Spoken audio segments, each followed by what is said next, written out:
Okay. Ready when you are, Jason and Judge Elaine. All right, thank you. So good evening. I am so honored to be here tonight, to be a part of this series. It is just amazing. You two women are powerhouses, and Harcum is so lucky to have each, trust me. And tonight we're going to talk about a variety of things, but I thought it was best first if we just talk about the Pennsylvania court structure, so that when we talk about questions specific to different courts, we know what those courts actually do. Because I know that even growing up, I didn't even know about one of the courts that exist in Pennsylvania. And I just want to make sure that we all are on the same playing field when we had this discussion. So we all had the same set of facts. All right, so let's start off with the Pennsylvania court structure. All right, let's go to the first slide. Thank you. So can you guys see that all right? The way he's doing it?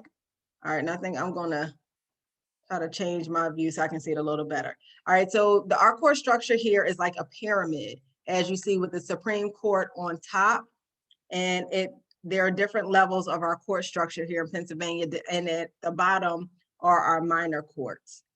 All right, let's go to the next one, please. So in Pennsylvania, all judges are elected by the people. Sometimes you will hear that a judge was appointed by a judge was nominated by the governor and confirmed by the state senate. But once they get that appointment, they have to still be elected in the next election cycle. So all judges are elected in Pennsylvania. Okay, thank you.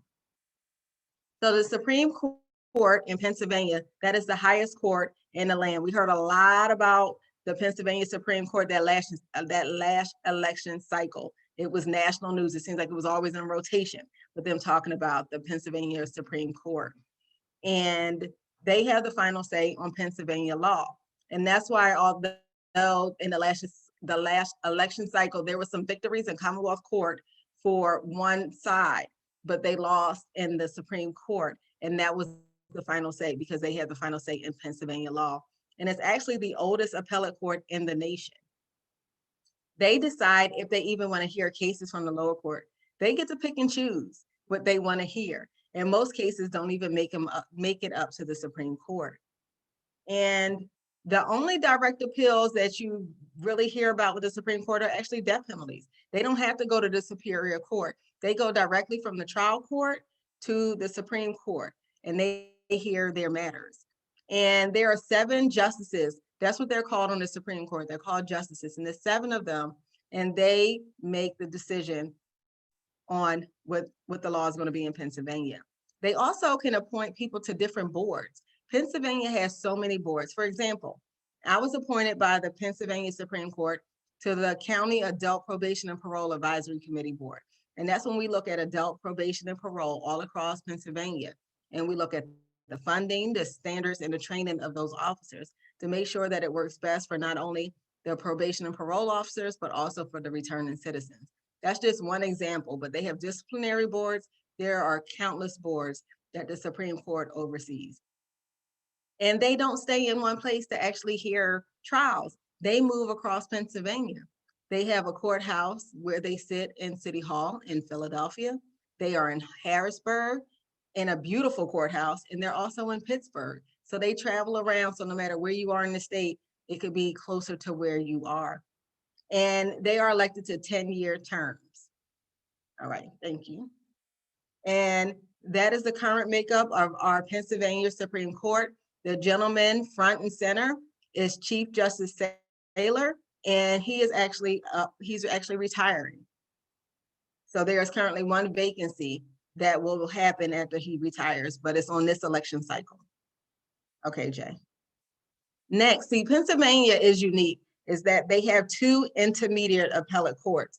And the first one is the Superior Court. And if you know any of them, it will probably be the Superior Court of the 2 appellate courts, because the Superior Court and the Commonwealth Court. The Superior Court was established in 1895, but they often have the final say on legal issues because, as I just told you, the Supreme Court chooses what cases they want to hear. So for most citizens of the Commonwealth, their cases are going to stop here. They hear criminal matters, civil matters, and family matters, anything dealing with children. That goes before the Supreme Court, and orphan matters. They usually sit in panels of 3, but if the question or an issue is so important that they know is going to impact the citizens across this Commonwealth, they will sit in a panel of 9, an en banc panel, to hear those issues. And they have 15 judges. They are actually, the Superior Court is one of the busiest courts in the whole country. And that's why we look at the makeup of the judges. The Supreme Court has 7, the Superior Court has 15. And that is because of the sheer volume of cases that they hear. And they too travel across the Commonwealth to Philadelphia, Harrisburg, and Pittsburgh to hear cases and are elected to 10-year terms. The Superior Court is an error-correcting court where they look at the trial record from the Court of Common Pleas, which is the trial court. And this picture right now, that's the current makeup of the Superior Court. And the gentleman front and center, because that's always where the president judge sits, is in the middle, President Judge Jack Piniella. Okay, thank you. And the Commonwealth Court, that's a court that is unique to Pennsylvania. It was created in 1968. Have any of you ever heard of the Commonwealth Court? Because I know initially I didn't. Is it just me, Ms. Pitts? Was it just me? She said maybe. Okay. Only in class, though. That was it. That's right, in class. And so they are similar in that they usually hear cases in panels of 3, but if something is very important, their en banc panel is comprised of 7 judges. And the Commonwealth Court has 9 judges, and they are unique for 2 reasons. One, they are a trial court, where the Superior Court is appeals only. You don't have live testimony or anything like that. It's just oral argument.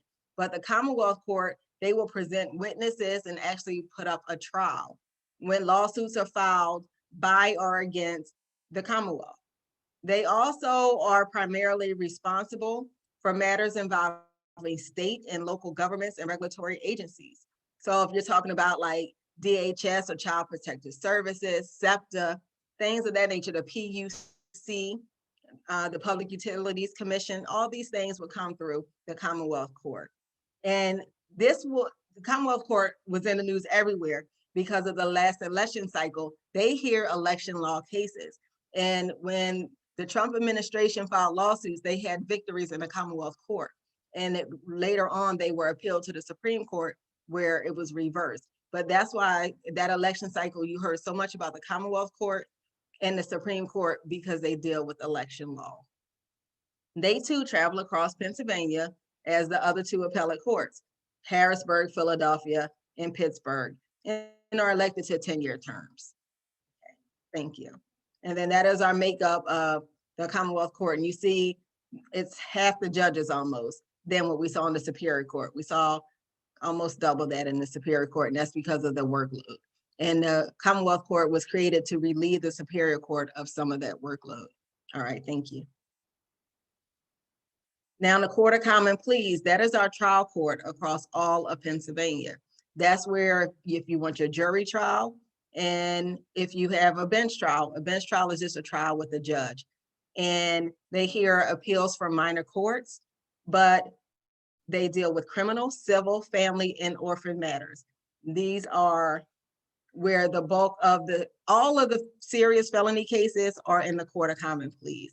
So if you talk about murder, if you talk about guns and aggravated assaults and sexual assaults, all of these things come in the Court of Common Pleas for a trial. And there are 60 judicial districts across the Commonwealth of Pennsylvania, and they vary in size. And some counties are so small that they had to combine counties to create a judicial district. And judges on the Court of Common Pleas are also elected to 10-year terms. All right, thank you. And the minor courts, they're known as 2 different things. Like in Philadelphia and in Allegheny County, I believe they're called municipal court. But in other counties like Montgomery County and most other counties across the state, you often hear about MDJs, magisterial district judges. And that is the first level of the judicial system. And there's a difference between municipal court judges and MDJs. In municipal court, you have to be an attorney to be a judge on this court. To be an MDJ, you don't have to be an attorney. A lot of them are You know, they were police officers or business people, or they had so many different walks of life, because you don't have to be an attorney. So they have various backgrounds. But again, this is the initial step. This is where bail is set.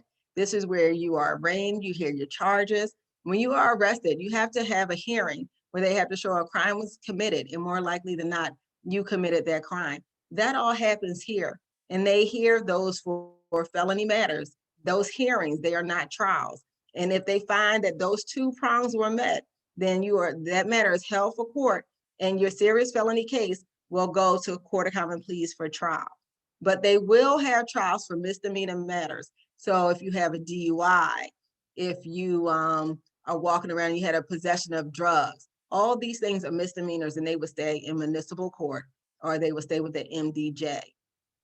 And they cannot hear juries. They are all bench trials, and they are elected to 6-year terms. So that's the difference. You see how all the other judges have 10 years, except for this minor court. They're all elected to 6. All right. Thank you. Did anybody have any questions about the court structure? Y'all knew that already. I know y'all did. All right. So you have any questions for me? You want me to think of something else to talk about? I like it to be interactive. Let's have a discussion. Let's talk about it. Well, we have some questions for you, but Good.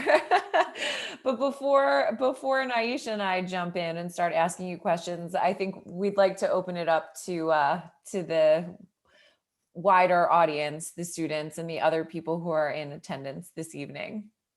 I have a question. Judge I'm Lane, surprised. Since I see you are running for office, are you going to be on the next ticket for the next election? You know what? That is an excellent question. I am actually doing petitions now so that I can be on the ballot for this May primary. Yes. Okay. Thank you. Thank you. So I will follow up on that, Judge Lane. What in your career or in your experience in the legal profession led you to want to become a judge? I think that is a great question. Growing up, I'm from this place in Philly called The Bottom. So it's like the other side of the tracks. So I didn't grow up with a silver spoon. So it wasn't even on my radar in my community to be a judge, let alone a lawyer. I actually initially wanted to be a secretary because I got to go to work and get dressed up. And it wasn't until I got into a program where I was even exposed to the law when I was in high school. But I went to Howard University, I graduated, and I became a public school teacher. I taught 7th grade social studies, but I still had that pull for the law. So I left teaching and I went on to go to law school. And then it wasn't until I was a public defender and I was in court every day representing people, adults and juveniles who couldn't afford an attorney. And I saw the treatment, how people were treated differently based on their zip code, based on how they looked, if English was their first language or who they loved. And these things really bothered me because we know that's not what justice is about. And I left and I went to go work in the state Senate, but I never forgot the things I saw for over 6 years as a public defender. And that propelled me to run for judge because I was sitting around with like my family and my friends, and I'm like, why am I complaining about this? Like, you have to step up and be the change you want to see, and you have to do something about it.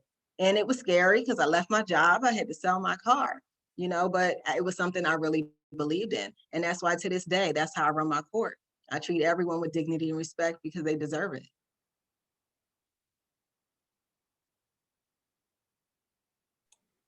Can you tell us, a lot of people on Zoom don't realize how much community service you do of helping. Could you tell us a little bit about that? Well, I was brought up that it's not about me. It's always about others and what you can do to help someone else. So that is very important to me. I do a lot, like when the pandemic hit, I went down in my basement without the sewing machine and I made over 100 masks that I donated to this Grants' Parents organization and first responders. I am privileged enough that on the court, they allow me to come with all my ideas to implement for service because I think it's important, and so do they, that people see judges just not in court, but they see us in the community. We volunteered at Gift for Life. We have volunteered with Share. We do a lot of those programs, but personally, I am a cancer survivor. I volunteer with Cancer Hope Network. With the Bar Association, I was co-chair of Advancing Civics Education, where we went into public schools, or we go into public schools, and we actually teach civics, because we know more than ever with the attack on democracy, how important that is, and how our children want to be change agents. Sometimes they just don't know how to do it. I'm doing a lot of things, but that's what comes to mind right now. Thank you. Any other questions? I have a question. Okay. Yeah, it's me again. What's my question? Judge Lane, what do you think law enforcement, how do you think they need to move to deal with all of the crime that we are seeing in our city? And all of these people, like you hear about all of these people getting killed, but there's no accountability. Like, no, it just seems like normally when somebody is arrested, they're informed by the media, and you just don't hear that. So it's just like so much crime going on. Is it that their hands are tied, that they have so much work, they don't have the manpower to be able to solve the crimes? Do they have a plan that they're working on? That is an excellent question for Commissioner Danielle Outlaw. She would know. She would know that. That's her wheelhouse. Right, So, but I'm just asking you, like, what do you think? Like, I don't know. It's just kind of crazy, and it seems like they have. Looks like Jacqueline wants to chime in. No, I don't want to chime in. I understand that's a topic that maybe you can't weigh in on. So that is correct. Yeah, that is correct. I completely understand. So I did want to ask you, to the extent that you can tell us, okay, what was one of the most rewarding cases that you may have presided over or worked on in your career? And maybe what was one of the most memorable? Because I did clerk for some trial judges, and one of the perks of being in the courtroom is you do come away with some pretty good stories sometimes. So to the extent that you can share them with us, is there anything memorable, interesting, heartwarming, anything that you would want to share with all of us on the Zoom tonight? Well, I am a major trials judge, and I am the only one in this criminal section who deals with human trafficking cases. I have a bulk of domestic violence and family violence cases, but I hear everything: arsons, burglaries, attempted murders, everything. So I can't say I have a lot of heartwarming ones in that sense, because a lot of them, unfortunately, are really violent. But I know that I had a case where this young lady, she was 14 or 15, she ran away. Within 3 days, she was pimped out and forced to crawl and eat out of a dog bowl. And when they were found guilty and sentenced, she just cried. She felt relieved. She said that's the first time she had felt safe. And that was impactful to me, because she finally felt that her voice was heard, that she was important, because she didn't think that her voice was important, and she didn't think she mattered, and she thought she can commit suicide and no one would care. So that case in particular, and there sometimes are challenging cases, but I had a football coach. He had maxed out a juvenile facility, and within a month he was in a home sexually assaulting a mentally disabled 21-year-old man. But he was functioning like maybe an 8 or 9-year-old. He was also a football coach, and he molested his whole team. And it took a while for it to come, because some of the kids had tried to commit suicide, and all the kids were between 8 and 9 years old. And that case, although it was a lengthy case because it was so many victims, at the end, they too were relieved. And the district attorney came back and said that the words that I said to them, she said it really changed them. She's like, when they left that courthouse, their demeanor was different. They held their head up, because I told them it wasn't their fault. They were not responsible for that, and that wasn't going to determine their life. So it's things like that when I know that people come in and they feel that their voice was heard and that they mattered. That matters to me. And that's why I do this day in and day out, because I want it to be a safe space for everybody to tell their story, no matter what that is.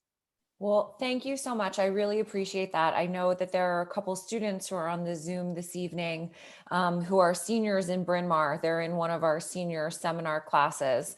And one of the things that I've been discussing with them is that in the criminal justice system, we're always looking at, it's easy for the public to be focused on the defendant and the prosecutor. But I think that your words just now are very powerful, and I hope are driving home for everyone on the call that there is always a much wider group and so many other people who are impacted by the types of crimes that you see in the criminal justice system, and including yourself, Judge Lane. That is one thing that I do try to impress upon the students, and I know Naisha does as well, which is that judges are people too. And so there's always, that piece of the criminal justice system as well. And so I appreciate that perspective. Thank you so much for sharing that with us. Yeah.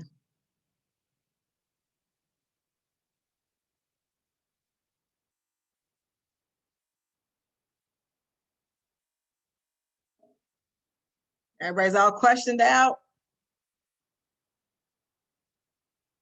Naisha, you're muted. I'm sorry. I always forget to turn on a mute. That's all right.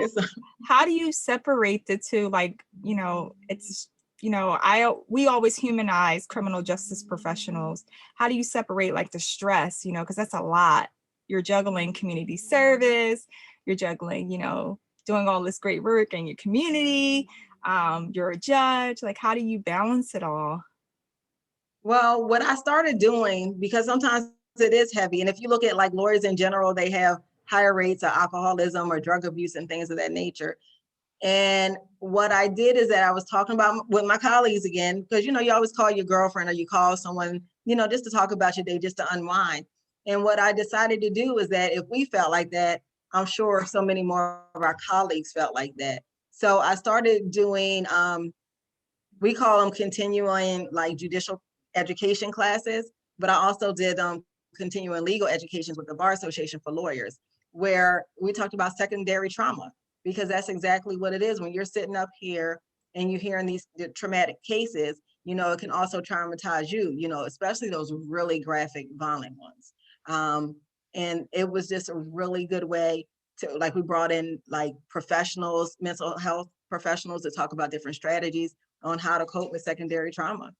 I mean, down to yoga, to different strategies to de-stress, to just bringing flowers in the courtroom. Just that little thing, matters to some people, and they can just brighten up your day.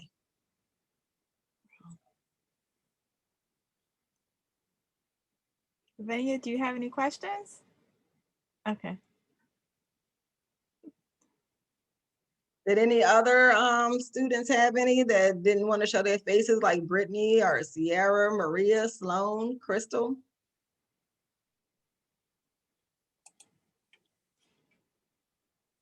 Juanita? No? Crystal, did you want to ask anything? Sierra? Oh, they're quiet. They They get a are little quiet. shy. They get very shy. I have a question. It's Maria. Hi. Hi. My question is like, how's your experience once you decided to go for this job?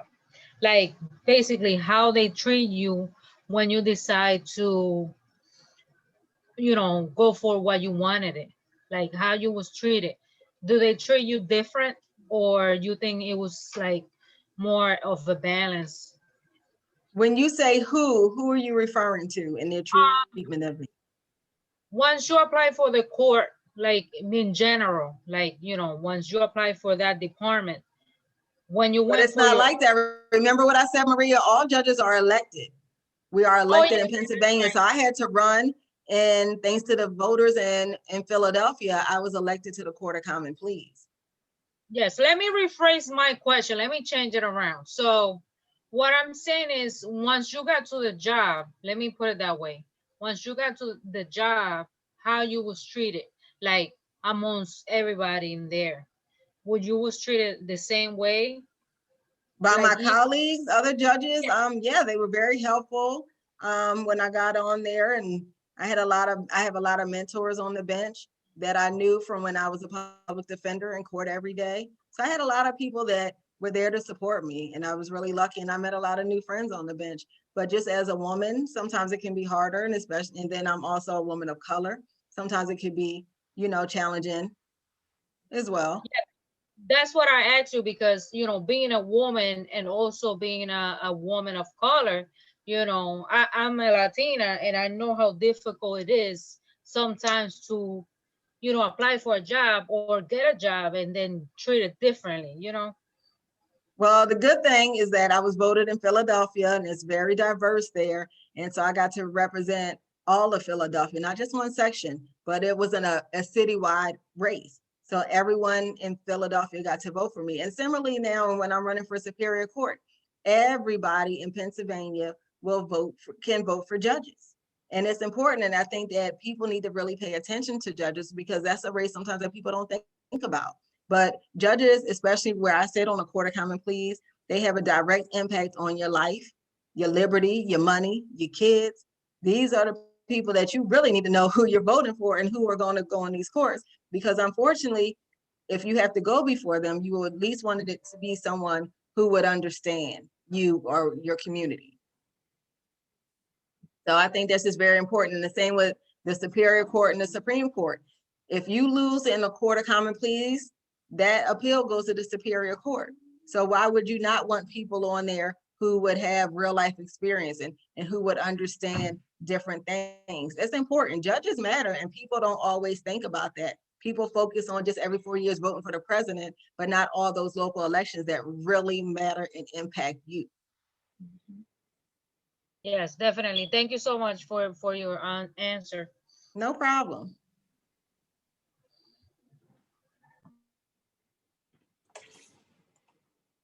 They get very quiet. I see.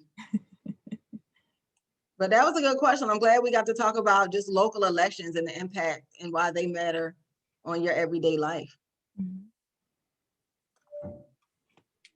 Okay, we have a question for one of our students, Brittany. She wants to know, what personal obstacles did you face in working with juveniles? Personal obstacles, I don't know. I really enjoyed it, but I know that, I'll give you an example. When I was a public defender, I was allowed to go to different juvenile facilities to go visit my clients. And I went to, one that wasn't here, and I had to travel far to get to it. But a lot of the children from Philadelphia who were in these facilities were children of color. And when I got there and they were so glad to see me, as someone who looked like them, we could actually address real issues, down to the fact that they didn't even have lotion and they were having skin problems. So stuff like that was really impactful to me, because we sent our children there and it was just basic necessities that they didn't have, or they weren't given, because people didn't understand brown or black skin and why some products were important. And I was really glad to be there and to advocate with them, because I was able to have court remotely. And this was well before Zoom even existed. And when we addressed it before the court, they immediately made sure an order was sent to rectify for the children to have necessities. And I was even allowed to really work specifically with the things that they needed. So something like that, just that meant a lot to me, that I didn't just leave them like that.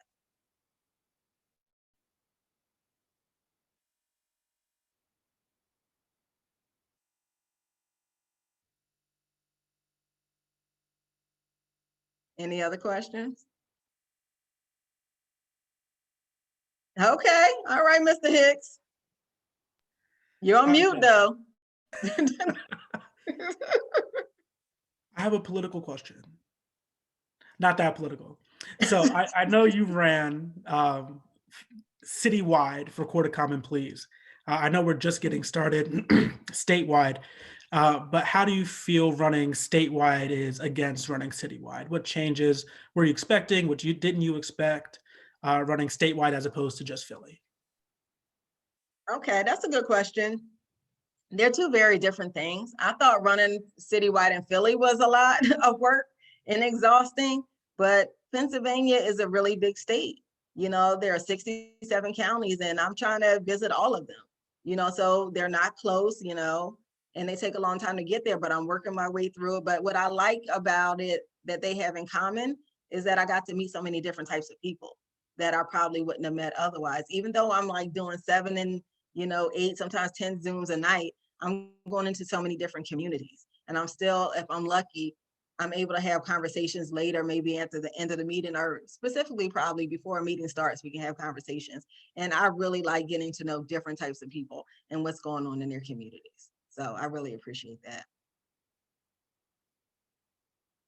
So Judge Lane, if nobody else has any further questions, or everybody can feel free to jump in, but what words of advice would you give to our students? You know, if you can kind of rewind in your mind to back when you were embarking on your academic career, you know, what would you tell yourself back when you were in your early 20s, or whenever you decided to move forward with your education? I would just really say, just follow your dreams. If there was a vision that you had, or desire or a goal, that you can achieve it, but you have to believe in yourself. They're always going to tell you that you can't do it. When I ran for judge, they was like, oh, nobody from the bottom ever won. You can't win for judge. You had no money. I sold my car. You know, oh, you were a single mom. You know, I had a baby in law school. Oh, you need to drop out. No, you have to have a vision for yourself, and you have to bet on you. No matter what people say, know that you can do it. And there are always going to be people around you supporting you. There might be some naysayers, but there's always going to be somebody. I call them a helper, that just, if you're crying, the phone might ring just out of the blue. You know, just, you have to focus on those positive things and what you want to accomplish. Don't get stuck in the negatives, or, oh, I can't do it because of this. I can't do it because of that. No, you can do it. Find a way. You know, I had a baby in law school. I didn't have any money. I sold baked goods. I worked 3 jobs. You'll find a way. And I did not take any time off from law school. And I graduated on time with excellent grades. And you guys can too. That's what I love about Harcum. I could have taught different places, but I really like Harcum because I feel like they believe in the students, and you have different types of students. You have students who are working, trying to go to school at night, or trying to figure out a way to better their life. And that really drew me to Harcum. And I know that I'm not on the main campus. I'm in those those partnership sites, because I'm in the community. And I love that. I love it. And I think that that is a beautiful thing that Harcum offers. I agree. Thank you so much for sharing that with all of us. It's great to hear from someone who has achieved what you have achieved, but you know, I can really identify with, you know, I would sit around and I would think to myself, you know, I can't do this, I can't do that. And then I would see other people doing it. I would think to myself, well, if they can do it, surely I can do it. You know, no, everybody has that, you know, has that capacity to achieve what they want to. So thank you again. Agree. And also, you have to think positive. You can't always be negative. If you keep saying that, then negative things are going to happen. You have to believe in yourself and that you can do it. You know, and every day is not roses, but that's okay. You have another day to start anew and to keep going. Yeah. Agreed. Can you also tell the students how important it is to network with people? Because people, you know, I tell the students all the time, criminal justice professionals, they know everybody. You'd be surprised how we all are connected in some sort of way. Yeah, and it's true. And you can call on people for different things, or if you have conversations. Networking is important no matter what you do, and especially on our field. Wherever you go, my goal was always to come home with some cards. You say I'm old school. I had a Rolodex back in the day. It was that little paper one. You know, you put your little card on top. Yeah, I'm old school. You like that? Everybody even knows what a Rolodex is. I mean, they don't know what I'm talking about. But it is very, very important. And you never know where those connections can lead to. They can help you get a job. They can help you advance whatever it is you're doing. You could be doing research. Whatever it is you're doing, you just never know what your connection can be to someone that you met and how they can be helpful to you, or you can be helpful to them. Right. Well, here's a perfect example. Judge Lane, as you were talking to us, I was looking on your website for your run for Superior Court, and I can see, you know, some of the attorneys that you have listed. And it turns out that one of them is a very good friend of mine's husband who goes to school with my daughter. So I just, you know, it's just a perfect example. It just happened here 45 seconds ago. So everybody needs to. Yeah, that network is working. Yeah, exactly. And you were a guest speaker in one of our classes when we were open. Exactly. So, you know, it does really work that way, but it is true. Philadelphia is a huge city and Pennsylvania is a huge state, but once you're in this criminal justice community, the connections become very, very tight. Yeah. Mhm. Any other questions? Well, we had one person, they said, what would you say to your younger self? I thought I answered that one. I think you did, right? I thought you did too. Yeah. Yeah, she answered that already. Oh, a student wrote something. Has it been hard campaigning with the restrictions of face-to-face contact? One of our students wrote. Well, I mean, it's definitely different. You know, I'm used to going out in the community and talking, you know, to different groups in person, because, you know, that way you can really get their energy and really get to know someone. But over Zoom, like I said, I'm doing a lot of Zooms, and we're trying our best to really make authentic connections. And there are some things now that they're doing outside so that we can gather a little bit more. And it's nice to, you know, to be outside and just get some fresh air, because you can be on the computer like all day and all night. So it's just different. It's different. But, you know, we make do, just like we're not in the classroom, but we're making do, and we're trying to, you know, do different things on Zoom and online to make it, you know, interesting. You have to get creative. Our students want to know, are you looking for volunteers? Yes, absolutely. Jason is like, hit me up. Yes, guys, if you send me your email or send it to Miss Mason, we will send your information to Jason and we will get it so you can help Judge Lane. Thank you. And I see Jason just put his email in the chat as well. So thank you. But, and also, I think it's a great way to just volunteer in general on campaigns, criminal justice for judges or like a DA or something like that. So you can actually see the process and how we elect our officials. Because growing up, I didn't know all that, you know? And I think it's really eye-opening, and it helps you get to know the people that you're electing. And I love it. Yeah. So come on down. It's a good experience. And can we talk about, I know Ms. Mason has seen it, like a lot of times some of our students, not all of them, some of them mix up what they see on Law and Order and all these different criminal justice, NCIS, and they think that's the way the system works. Yeah. Can you explain to them why it's important, like for education, to learn the processes if they're going to work in criminal justice specifically and not believe everything they see on TV when it comes to those TV shows? Well, you know, that's always like the first, besides, hi, my name is blah, blah, blah. That is the second line in every district attorney's opening. This is not Law and Order. This is not CSI and da, da, da, da, da. Because people come in thinking it's going to be action-packed. It's going to be these twists and turns. And sometimes you can have some twists and turns, but the criminal justice system and the court structure, there are rules that you have to operate within. And you cannot do so if you don't know the rules. And if you don't know the rules, then you can't try your case successfully. You can't win your case. You can't get that verdict you need or whatever relief you're seeking if you don't know the rules of evidence, if you don't know all of these things that guide the court. So criminal justice classes are very important. Very important. I don't know how you can be in court without it, but court is very different. And sometimes, you know, it won't be like a Judge Judy. You know, you're not going to have someone in there cussing someone out or, you know, just acting crazy. It depends on what case, you know, you're hearing. It may not always be as interesting as some of those that you might see on TV.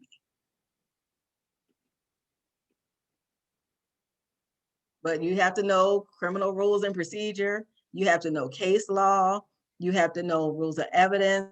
There are so many things that you have to know to operate within that criminal justice system.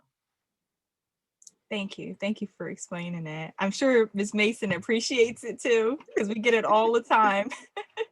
Absolutely. Like there's no aha moments, really in real life. No, And it's not.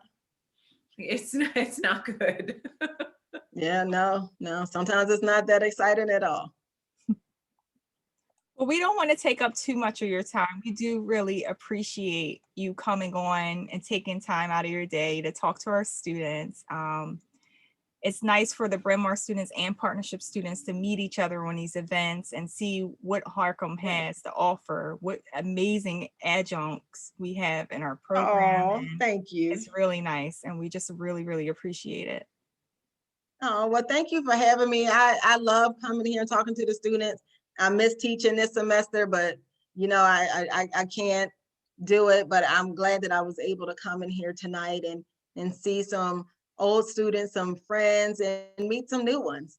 And whenever you guys need me to pop back in and anything I can do to be helpful, just let me know. And I also want to know, I don't know what's happening right now with COVID, but every year I usually have at least one Harcum student who is an intern for me.